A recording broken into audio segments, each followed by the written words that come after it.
morning, class 12th. Today we are going to start our chapter number 1 electrostatics. Digital lab के through आप लोगों के पास video आना शुरू हो चुके हैं. आई होप आप लोगों ने स्टडी करना स्टार्ट कर दिया होगा. सॉरी फॉर लेट, मैंने वीडियो सेंड करने में थोड़ा सा देर कर दिया, but don't worry about it. आज से हम अपना चैप्टर स्टार्ट करने वाले हैं, है ना. क्लास 11th में आप लोगों ने जो भी स्टडी किया था वो सारी चीज़ें विजिबल थी, आप लोगों को दिखाई दे रही थी. यहाँ पर जो हम स्टडी करने वाले हैं वो इनविजिबल चार्ज पार्टिकल के बारे में है ना. जैसे एक मूविंग बॉल है, एक सर्कुलर मूविंग बॉल है, कोई एथलीट रन कर रहा है सर्कुलर ट्रैक पर. हमने क्लास 11th में ये देखा, और क्लास 11th में हमने रिजिड बॉडी देखा, सैटेलाइट्स देखी, पेंडुलम देखा, है ना. एक पुली देखी, उसका टेंशन फाइंड आउट किया हमने, पेंडुलम का डिस्टेंस, डिस्प्लेसमेंट, एक्सेलरेशन, वेलोसिटी, ये सभी चीज़ें क्या करी थी वहाँ पर फाइंड आउट करी थी.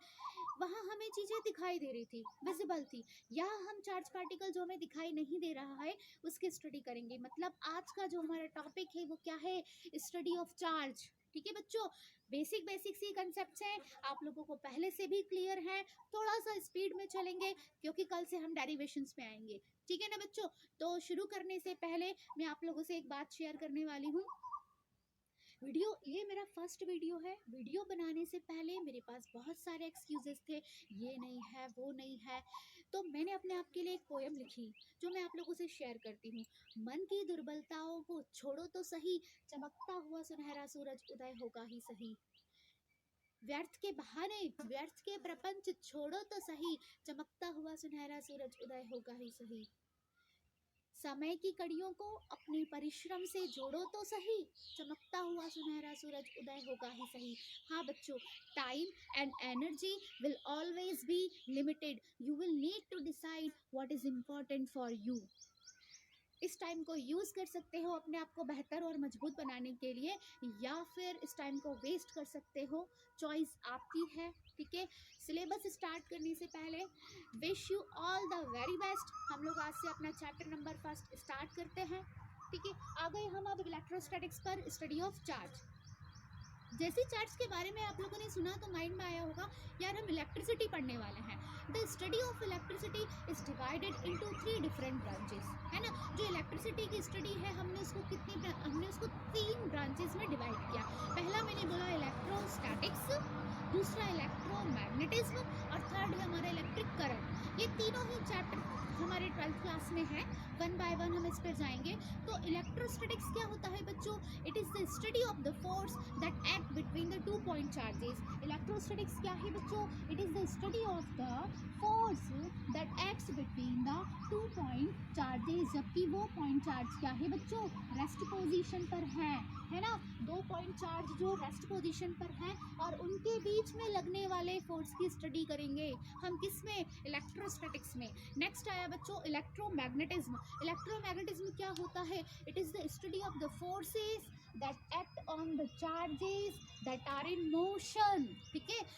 इलेक्ट्रोस्टैटिक्स में चार्जेस क्या थे बच्चों? रेस्ट पोजीशन पे थे. इलेक्ट्रोमैग्नेटिज्म में जो चार्जेस हैं वो क्या है बच्चों? मोशन में है. जब चार्ज पार्टिकल क्या है बच्चों? मोशन में है, और मोशन में उसके ऊपर जो फोर्सेस लग रहे हैं उसके बारे में स्टडी करेंगे हम इलेक्ट्रोमैग्नेटिज्म में. नेक्स्ट आया इलेक्ट्रिक करंट. क्या होता है बच्चों? Electric current, it is the study of the form of energy that are associated with the flow of charge, है ना. चार्ज के फ्लो होने से जो एनर्जी का फॉर्म है ना, चार्ज के फ्लो होने से जो एनर्जी एसोसिएट हो रही है उसको हमने कहा इलेक्ट्रिक करंट. इलेक्ट्रिक करंट क्या है बच्चों? It is the study of the form of energy that is associated with the flow of charge. अब यहाँ पर मैं आप लोगों को कुछ याद दिला देती हूँ. हम लोगों ने क्लास 10th में हाइड्रो इलेक्ट्रिक पावर प्लांट पढ़ा होगा, या पहले आपने सुना होगा. हाइड्रो इलेक्ट्रिक पावर प्लांट में क्या होता है, जो वाटर है अपना, है ना, एक हाइट से एक पुली के ऊपर आके गिरता है ना. एक व्हील के ऊपर आके गिर रहा है वाटर, एक हाइट से एक व्हील के ऊपर आके गिरता है. तब वहाँ पर जो वाटर की पोटेंशियल एनर्जी थी वो किस में कन्वर्ट हुई बच्चों? इलेक्ट्रिकल एनर्जी में, है ना. तो यहाँ पर एनर्जी इलेक्ट्रिकल एनर्जी में कन्वर्ट हुई है. नेक्स्ट एक और एग्जांपल याद दिलाती हूँ, विंड मिल. विंड मिल में क्या होता है? विंड मिल की ब्लेड्स, जब एयर पार्टिकल्स, है ना, एयर पार्टिकल बहती हुई हवा के through air particle particle wind mill की ब्लेड से फ्रिक्शन करते हैं तो चार्ज कहाँ से आता है बच्चों, है ना। हम यहाँ पर क्या देखेंगे, चार्ज कैसे प्रोड्यूस होते हैं, ठीक है। चार्ज अगर किसी बॉडी पर चार्ज आता है तो बॉडी पॉजिटिव कैसे होती है, बॉडी नेगेटिवली चार्ज कैसे होती है, ठीक है। ये सारी चीज़ें हम यहाँ देखने वाले हैं। तो अब इस एग्जांपल में विंड मिल और ब्लेड्स वाले विंड मिल है ना, एयर पार्टिकल, यहाँ पर जो विंड मिल की ब्लेड से एयर पार्टिकल के बीच में फ्रिक्शन हुआ तो एयर पार्टिकल्स की जो काइनेटिक एनर्जी थी वो किस में कन्वर्ट हुई बच्चों, इलेक्ट्रिकल एनर्जी में कन्वर्ट हुई। तो नेक्स्ट अब हम आते हैं स्टडी ऑफ चार्ज पर।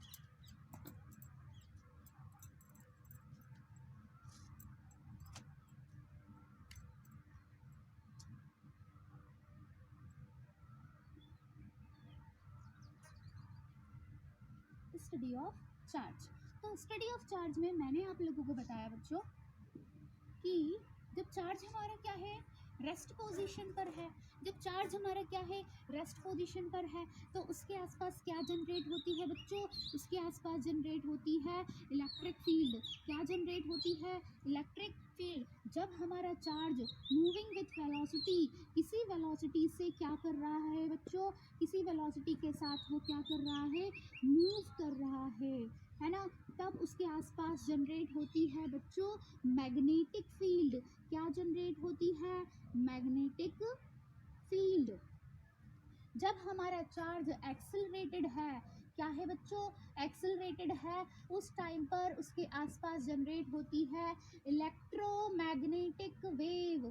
क्या जनरेट होती है बच्चों, इलेक्ट्रोमैग्नेटिक वेव, ठीक है। यहाँ तक क्लियर है सभी को। जब चार्ज रेस्ट में है तो उसके आसपास क्या है, इलेक्ट्रिक फील्ड। कनेक्ट करो इसको, हमारी अर्थ है, अर्थ के आसपास क्या है, ग्रेविटेशनल फील्ड, है ना। तो सिमिलरली जब एक चार्ज हमारा रेस्ट पोजीशन पर है तो उसके आसपास क्या है, उसके आसपास इलेक्ट्रिक फील्ड है, ठीक है। जब चार्ज हमारा किसी वेलोसिटी से मूव कर रहा है तो किसके आसपास, मैग्नेटिक फील्ड। जब चार्ज हमारा एक्सेलरेटेड है तो वहाँ पर क्या है, इलेक्ट्रोमैग्नेटिक वेव्स हैं। नेक्स्ट, अब यहाँ इसको बेसिक से स्टार्ट करते हैं। Many of us have the experience of seeing a spark or hearing a crackle when we take off our synthetic shirt or nylon sweater. जब भी in particular in dry weather, जब भी dry weather में हम अपना synthetic shirt या अपना nylon sweater open करते हैं तो आप लोगों ने एक क्रैकल सुनाई दिया, आप लोगों को एक क्रैकल सुनाई दिया होगा, आप लोगों को एक स्पार्क दिखाई दी होगी, है ना, सभी ने एक्सपीरियंस किया है। Sometimes we feel the sensation of electric shock while opening the door of our car. कभी कभी क्या हुआ है, हमने अपनी कार का डोर ओपन किया है तो हमें इलेक्ट्रिक शॉक भी फील हुआ है ना, उसकी सेंसेशन भी हुई है। तो रीज़न क्या है इन सब चीज़ों के पीछे, the reason for these experience is discharge of electric charge through our body. हमारी बॉडी के थ्रू क्या हो रहे हैं बेटा, इलेक्ट्रिक चार्ज क्या हो रहे हैं, डिस्चार्ज हो रहे हैं। फिर से सुनो, the reason for these experiences is discharge of electric charge through our body. अब वो कैसे आते हैं, which were accumulated due to the rubbing of two insulating surface. जब टू इंसुलेटिंग सरफेस आपस में रब करती है तो क्या होते हैं, इलेक्ट्रिक चार्ज डिस्चार्ज होते हैं। अब ध्यान से सुनना बच्चों, ये इलेक्ट्रिक चार्ज के बारे में बात करेंगे हम। ये इलेक्ट्रिक चार्ज कहाँ से आते हैं, इलेक्ट्रिक चार्ज इलेक्ट्रॉन के ट्रांसफर होने से आते हैं। इलेक्ट्रिक चार्ज, ये जो इलेक्ट्रिक चार्ज है इनको स्टैटिक चार्जेस क्यों कहते हैं हम, है ना। अभी मैं वो बताने वाली हूँ कि इन इलेक्ट्रिक चार्ज को अपन स्टैटिक चार्ज क्यों कहते हैं और ये चार्जेस कैसे प्रोड्यूस होते हैं, है ना। अब कैसे प्रोड्यूस हो रहे हैं, due two electron transfer, due two electron transfer usually by friction. दो इंसुलेटिंग सरफेस के बीच में जब क्या हो रहा है बच्चों, फ्रिक्शन हो रहा है तो इलेक्ट्रॉन क्या होते हैं, ट्रांसफर होते हैं। जब दो इंसुलेटिंग सरफेस के बीच में क्या हुआ बच्चों, फ्रिक्शन हुआ तो इलेक्ट्रॉन क्या हो रहे हैं, ट्रांसफर हो रहे हैं। तो अब ये जो इलेक्ट्रॉन ट्रांसफर हो रहे हैं ये किसी इंसुलेटिंग बॉडी पर कैसे मूव करते हैं, मूव करते हैं भी कि नहीं करते, ऐसा हम देखते हैं आगे वाले टॉपिक्स में।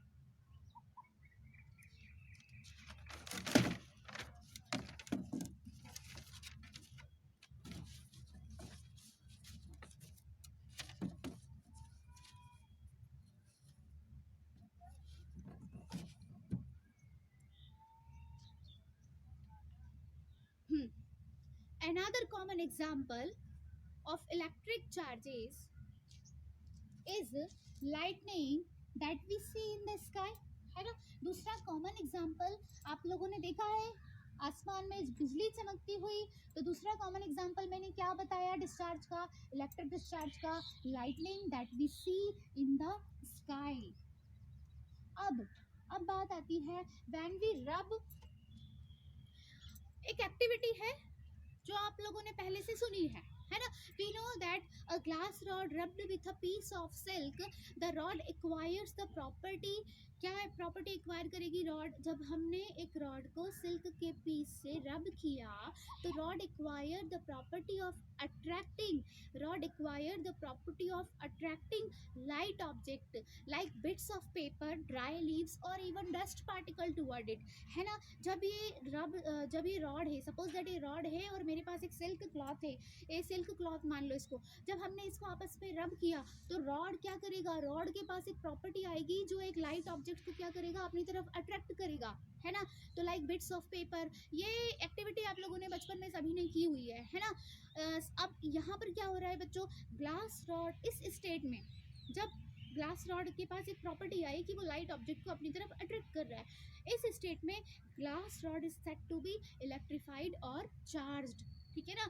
इस स्टेट में अपन ग्लास रॉड को क्या कहेंगे, इलेक्ट्रिफाइड कहेंगे और चार्ज कहेंगे। सिमिलरली एक और example, plastic comb gets electrified, है ना, by passing through our dry hair, है ना। जब ड्राई हेयर से अपना जो कॉम है पास करेगा प्लास्टिक कॉम, वो भी क्या हो जाता है, इलेक्ट्रिफाइड हो जाता है। ये भी एक्सपीरियंस आपने किया होगा। अब इलेक्ट्रिक चार्ज प्रोड्यूस कैसे होते हैं, electric charge are produced due to friction between two insulating bodies which are rubbed against each other, है ना। ये तो पता चल गया आप लोगों को मेरी पुरानी बातों से कि इलेक्ट्रिक चार्जेस जो प्रोड्यूस हो रहे हैं वो फ्रिक्शन के थ्रू हो रहे हैं। फ्रिक्शन कहाँ हो रहा है, between two insulating bodies which are rubbed against each other. अब चार्जेस ऑन इंसुलेटिंग बॉडीज, जो चार्जेस हैं इस इंसुलेटिंग बॉडीज पर can not move on their own, वो खुद ब खुद मूव नहीं करते, ठीक है। याद रखना इस पॉइंट को, the charges on insulating bodies can not move on their own, that is why they are called static charges, इसीलिए इनको हम क्या बोलते हैं, स्टैटिक चार्जेस बोलते हैं। अब आगे आते हैं फिजिक्स की वो ब्रांच जहां पर हम स्टडी करते हैं जबकि चार्जेस क्या है बच्चों, रेस्ट में। फिजिक्स की वो ब्रांच जिसमें हम स्टडी करते हैं जबकि चार्ज क्या है, रेस्ट में। अब क्या स्टडी करते हैं, forces between these static charges, forces between these static charge, है ना। इन्हीं स्टैटिक चार्ज के बीच में जो फोर्स लग रहा है उसके बारे में हम स्टडी करेंगे। फील्ड्स, है ना, fields and potential due to these charges, fields and potential due to these charges. अब जैसे मैंने बताया था मेरे पास चार्ज क्यों है, इसके आसपास क्या है, एक फील्ड है ना, इसके आसपास एक फील्ड है, एक पोटेंशियल है ड्यू टू दिस चार्जेस, इसी को हम क्या बोलते हैं बच्चों, इलेक्ट्रोस्टैटिक्स बोलते हैं। Forces between the static charges, fields and potential due to this charges is called electrostatics. और क्या कहेंगे इसको, हम इसको फ्रिक्शनल इलेक्ट्रिसिटी भी कह सकते हैं। क्या कह सकते हैं, फ्रिक्शनल इलेक्ट्रिसिटी, और क्या कह सकते हैं, स्टैटिक इलेक्ट्रिसिटी। क्या कह सकते हैं बच्चों, स्टैटिक इलेक्ट्रिसिटी भी कह सकते हैं। अब charge is a physical entity which is defined by the excess or deficiency of electron on the body। इसको कैसे एक्सप्लेन करेंगे, ये एक्सप्लेन होता है बच्चों, चार्ज क्या है, एक फिजिकल एंटिटी है जिसको हम डिफाइन करते हैं बाय द एक्सेस और deficiency of electron on the body. जैसे मेरे पास ये बॉडी है, कोई भी बॉडी ले ली मैंने, है ना, मेरे पास 2 बॉडीज हैं, तो एक बॉडी में क्या है, एक्सेस ऑफ इलेक्ट्रॉन्स है जहाँ पर इलेक्ट्रॉन्स क्या है, ज़्यादा है। दूसरी बॉडी जहाँ पर इलेक्ट्रॉन की क्या है, डिफिशियंसी है, जहाँ पर एक्सेस ऑफ इलेक्ट्रॉन है, इलेक्ट्रॉन पर क्या होता है बच्चों, नेगेटिव चार्ज होता है। जहाँ जिस बॉडी में ज़्यादा इलेक्ट्रॉन है, ज़्यादा नेगेटिव चार्ज है, वो क्या कहलाएगी, नेगेटिवली चार्ज बॉडी। और जिस बॉडी में क्या है, इलेक्ट्रॉन की डिफिशियंसी है, जहाँ पर नेगेटिव चार्जेस कम है, वो बॉडी क्या कहलाएगी बच्चों, पॉजिटिवली चार्ज, है ना। तो चार्ज क्या है, एक फिजिकल एंटिटी है जिसको, है ना, हम डिफाइन करते हैं कि कोई बॉडी कैसी है, पॉजिटिवली चार्ज कैसे है और कोई बॉडी नेगेटिवली चार्ज कैसे है। The electric charge. अब इस इलेक्ट्रिक चार्ज को मेजर कैसे करते हैं? Electric charge measured using coulomb. हम कूलाम के थ्रू इलेक्ट्रिक चार्ज को क्या करते हैं बच्चों? मेजर करते हैं। कूलाम से हम क्या करते हैं? इलेक्ट्रिक चार्ज को मेजर करते हैं। अब 1 coulomb is the quantity of charge transferred in 1 second. 1 coulomb क्या होता है? 1 coulomb is the quantity of charge, 1 coulomb is the quantity of charge that transferred in 1 second. ठीक है, अब यहाँ आप लोगों ने एक फॉर्मूला पता होगा आप लोगों को, Q is equal to I T. ठीक है, Q is equal to I T, quantity of charge. I क्या है? करंट है। Q क्या है? Quantity of charge. I क्या है? करंट है, चार्जेस है ना, और T क्या है? टाइम है।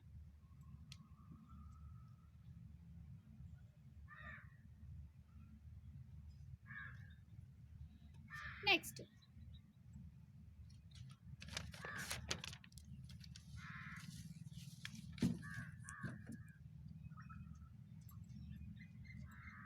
According to William Gilbert, William Gilbert ने हमें क्या बताया?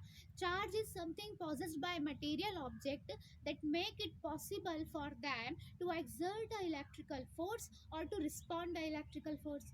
विलियम गिलबर्ट ने हमें ये बताया कि किसी भी मटेरियल ऑब्जेक्ट, कोई भी मटेरियल ऑब्जेक्ट जो कि क्या है? पॉजिटिवली चार्ज है और नेगेटिवली चार्ज है। मतलब क्या? कोई भी मटेरियल ऑब्जेक्ट जब इलेक्ट्रीफाइड है, कोई भी मटेरियल ऑब्जेक्ट जब क्या है बच्चों? इलेक्ट्रीफाइड है, और उसको अगर हम एक इलेक्ट्रोमैग्नेटिक फील्ड में रखते हैं, उसको यदि हम एक इलेक्ट्रोमैग्नेटिक फील्ड में रखते हैं, तो इलेक्ट्रोमैग्नेटिक फील्ड में रखने पर वो क्या करेगा? वो इलेक्ट्रिकल फोर्स को एक्सर्ट भी करेगा और इलेक्ट्रिकल फोर्स को रिस्पॉन्ड भी करेगा। मीन्स दैट क्या? इलेक्ट्रिक चार्ज एक फिजिकल प्रॉपर्टी होती है, यानी कि किसी भी चार्ज को एक इलेक्ट्रिकल फील्ड में रखने पर वो क्या कर सकता है? वो इलेक्ट्रिकल फोर्स को एक्सर्ट करेगा और इलेक्ट्रिकल फोर्स को रिस्पॉन्ड करेगा। आगे देखते हैं। अब क्या बताया मैंने कि फ्रिक्शन के थ्रू चार्जेस प्रोड्यूस हो रहे हैं। When a glass rod is rubbed with a piece of silk, the glass rod require one kind of charge and silk cloth acquire the other kind of charge. सुनना फिर से कि जब glass rod और silk के piece को मैंने क्या किया? रब किया, तो ग्लास रॉड क्या कर रही है बच्चों? एक तरह का चार्ज अपेयर होता है और सिल्क क्लॉथ पर होता है दूसरी तरह का चार्ज अपेयर होता है। ठीक है, it is true for any pair of object. ठीक है, ये किसी भी पेयर ऑफ ऑब्जेक्ट के लिए ट्रू है that are rubbed to be electrified, है ना, जो कि रब करने पे इलेक्ट्रीफाइड हो जाते हैं। It is true for any pair of object that are rubbed to be electrified. अब नेक्स्ट, एक अमेरिकन साइंटिस्ट बेंजामिन फ्रैंकलिन थे, उन्होंने बताया कि चार्ज जो होते हैं वो 2 टाइप्स के होते हैं, पॉजिटिव एंड नेगेटिव। सभी को पता है ना?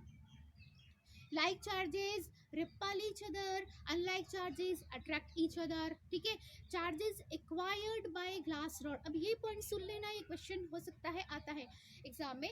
charges acquired by the glass rod and cat's fur is called positive charge। charges acquired by the glass rod and cat's fur is called positive charge, and charges acquired by the ebonite rod and silk cloth is called negative। Charge acquired by the glass rod and cat's fur is called positive। Charge acquired by the ebonite rod and silk cloth is called negative। आगे आते हैं, the property which differentiate, वो property जो कि differentiate करती है 2 kind of charge, उसको हम बोलते हैं polarity of charge. The property which differentiate the 2 kinds of charge is called the polarity of charge। अब आज के इस टॉपिक का मीन्स दैट इस वीडियो का जो लास्ट पॉइंट है वो मैं आप लोगों को बताती हूँ। If a body possesses an electric charge it is said to be charge और इलेक्ट्रीफाइड, है ना। यदि कोई बॉडी क्या करती है? चार्ज पॉजेस करती है, तो हमने इसको क्या कहा? वो इलेक्ट्रीफाइड है ना, वो चार्ज है। When it is no net charge, जब उसके पास कोई भी चार्ज नहीं है, when it has no net charge, no net charge बोला मैंने, no charge नहीं बोला, no net charge, it is said to be neutral।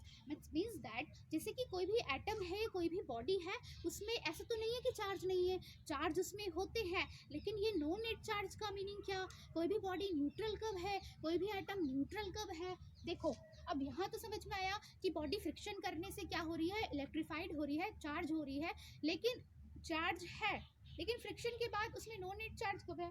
ये फ्रिक्शन से पहले उसमें नो नेट चार्ज कैसा बताया? अब एटम मैंने ले लिया, एटम क्या होता है बच्चों? एटम न्यूट्रल होता है, उसमें number of electron is equal to number of proton, है ना।